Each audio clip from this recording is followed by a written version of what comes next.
વિસાવદરમાં જામશે પાટીદાર ઉમેદવારો વચ્ચે ચૂંટણી જંગ। આપના ગોપાલ ઇટાલિયા બાદ ભાજપે કિરીટ પટેલને ઉતાર્યા મેદાને, તો કોંગ્રેસે નીતિન રાણપરિયાનું નામ કર્યું ફાઇનલ।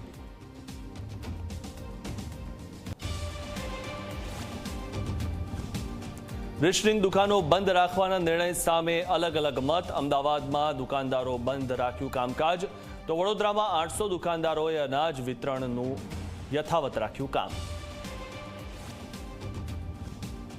સુરતમાં રોગચાળાને કાબૂમાં લેવામાં તંત્ર નિષ્ફળ। હવે ઝાડા ઉલટીના કારણે 6 વર્ષીય બાળકીનું મોત। સારવાર દરમિયાન જિંદગીનો જંગ હારી બાળકી। રાજકોટની એક રેસ્ટોરાંમાં ગ્રાહકની વિચિત્ર હરકત સામે આવી। પોતાના જ વાળ તોડીને ડીશમાં નાખ્યા બાદ બબાલ કરી। રૂપિયા ન આપવા પડે તે માટે માથાકૂટ કરી।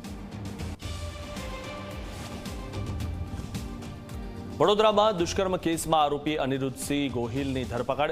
કોંગ્રેસ નેતાના પુત્ર અનિરુદ્ધને ફાઝલપુરથી ઝડપી લેવાયો। યુવતી પર દુષ્કર્મ બાદ ગર્ભપાત કરાવ્યાનો આરોપ।